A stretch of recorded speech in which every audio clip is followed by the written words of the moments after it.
5, 4, 3, 2, 1, 0.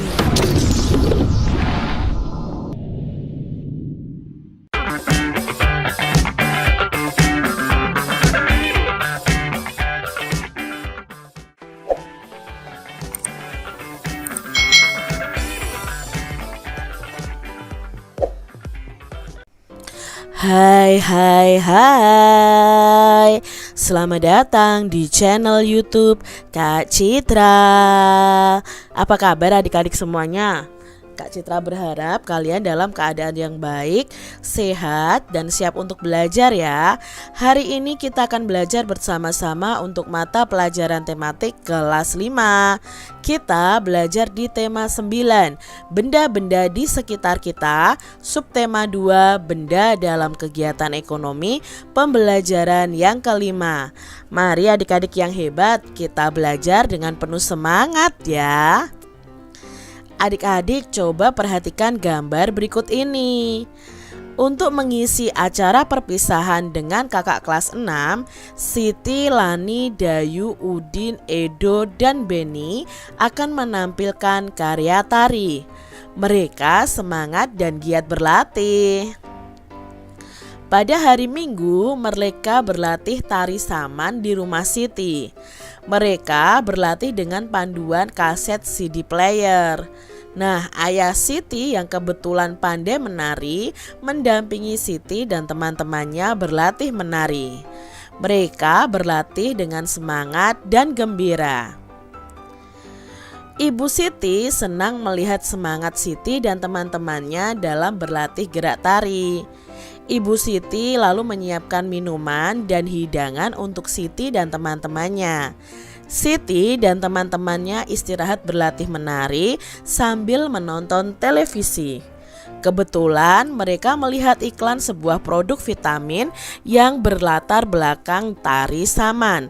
Berikut adalah iklan televisi yang dilihat oleh Siti dan temannya.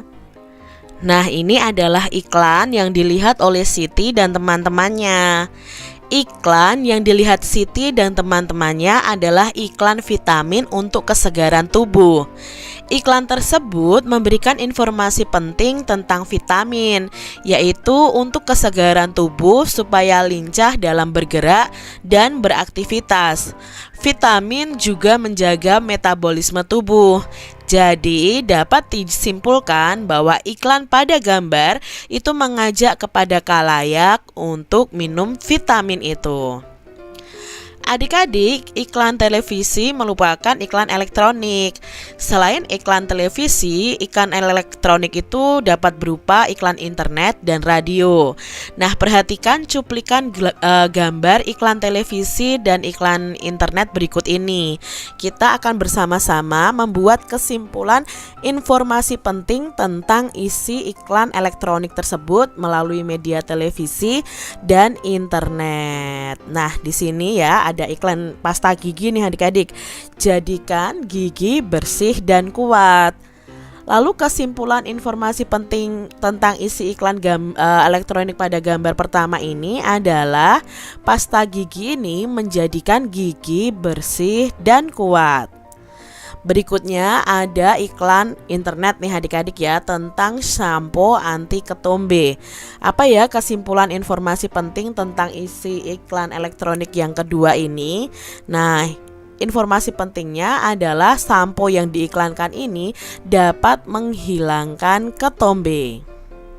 Berikutnya adalah iklan sirup nih adik-adik. Apa ya menurut kalian kesimpulan informasi penting tentang isi dari iklan elektronik ini? Nah, apa nih adik-adik? Nah, isinya adalah tentang sirup merupakan minuman yang menyegarkan. Di situ kan anaknya baru saja berolahraga, keringatan ya. Nah, lalu minum sirup yang menyegarkan. Itu informasi penting dari beberapa contoh iklan yang ada di televisi atau iklan di internet.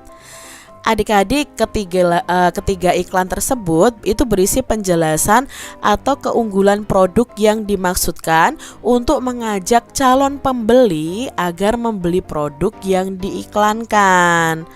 Nah adik-adik, inilah ketiga iklan tersebut. Iklan pasta gigi, shampoo, dan sirup tentu sering kita lihat, baik melalui televisi maupun melalui internet.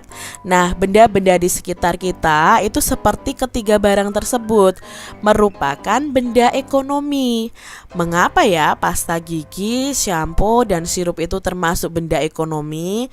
Nah, coba kalian ingat lagi, bukankah kita membutuhkan ketiga benda tersebut dalam kehidupan? Itulah alasan mengapa pasta gigi, sampo, dan sirup itu merupakan contoh benda ekonomi. Nah adik-adik, 6 gelas sirup dingin dan 1 gelas kopi panas beserta makanan kecil telah selesai ibu siapkan. Ibu memanggil Siti untuk membantu membawa ke teman-teman Siti dan ayah. Siti segera membantu ibu menghidangkan minuman dan makanan kecil untuk ayah dan teman-temannya. Ayah, Siti, dan teman-temannya menikmati hidangan yang disajikan Siti dan ibunya.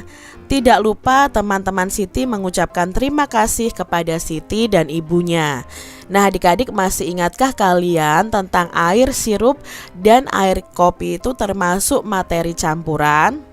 Nah, termasuk campuran apakah? Apakah heterogen atau homogen adik-adik? Ayo kita amati kembali dan kita lihat penjelasan berikut ini.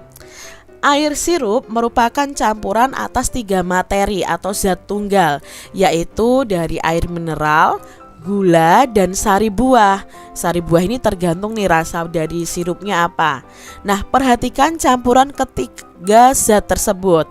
Setelah dicampur menjadi air sirup ya, menjadi satu, ketiga zat yaitu air mineral, gula, dan sari buah ini tidak dapat dipisah-pisah lagi. Nah, artinya ketiga zat ini telah tercampur sempurna. Jadi air sirup itu termasuk dalam materi campuran homogen. Lalu berikutnya ada kopi adik-adik. Air kopi bubuk merupakan campuran atas 3 materi, yaitu air mineral, gula, dan serbuk kopi. Nah, perhatikan campuran ketiga zat tersebut. Setelah dicampur menjadi air kopi, antara air dan kopi itu masih bisa dipisahkan.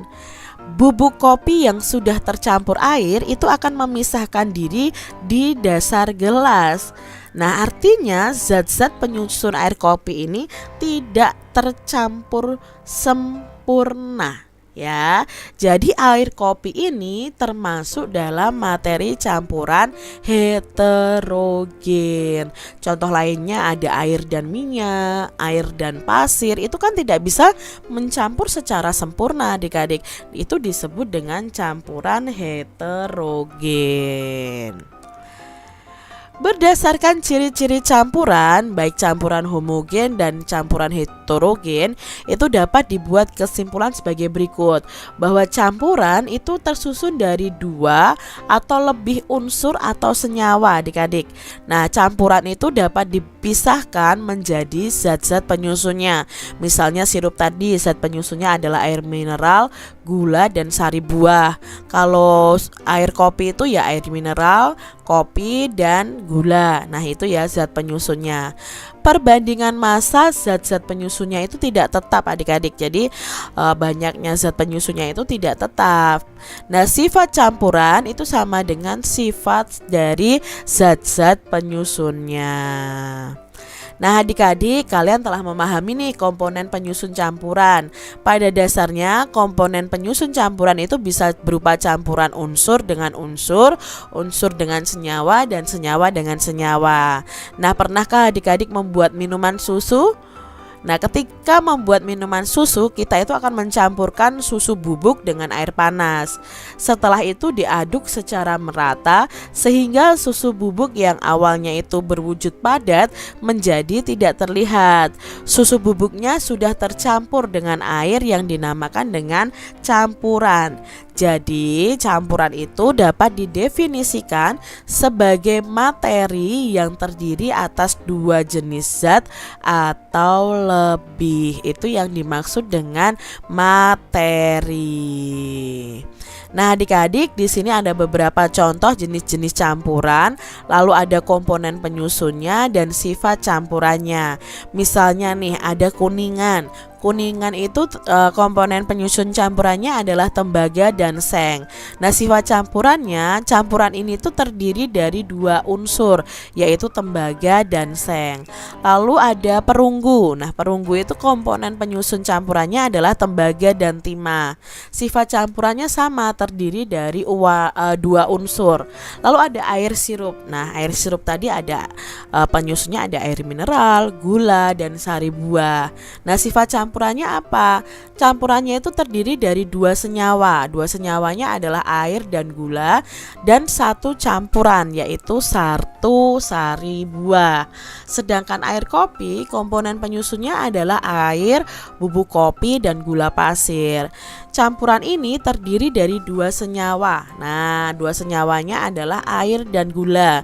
Lalu ada satu campuran yaitu bubuk kopi ya adik-adik.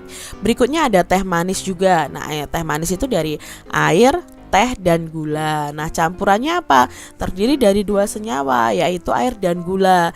Lalu tehnya itu berupa campurannya. Nah, ini ya adik-adik ya, contoh atau jenis-jenis campuran, komponen penyusun campuran, dan sifat campurannya. Adik-adik, Siti dan teman-temannya telah beristirahat cukup. Mereka pun mulai berlatih kembali.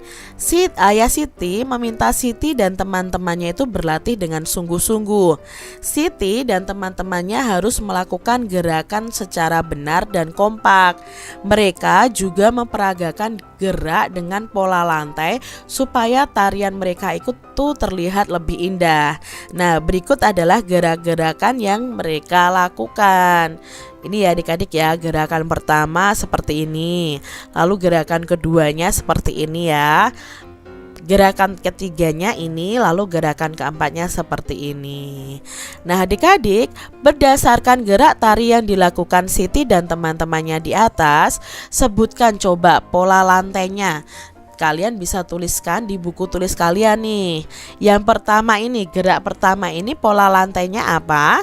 Nah, gerak pertama ini pola lantainya adalah pola lantai vertikal ya, dari depan ke belakang. Kebetulan di sini ada dua baris vertikalnya.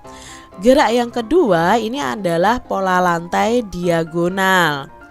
Gerak ketiga ini adalah pola lantai lingkaran.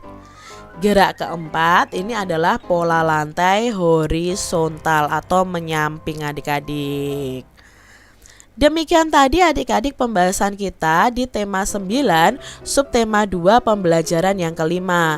Semoga video pembelajaran ini bermanfaat untuk adik-adik semuanya, dan sampai jumpa lagi di video pembelajaran Kak Citra selanjutnya. Tuhan memberkati. Jangan lupa tekan tombol subscribe, lalu tekan loncengnya, tekan juga tombol like, lalu share ke media sosial kalian. Jangan lupa untuk ikuti media sosial Kak Citra. Terima kasih.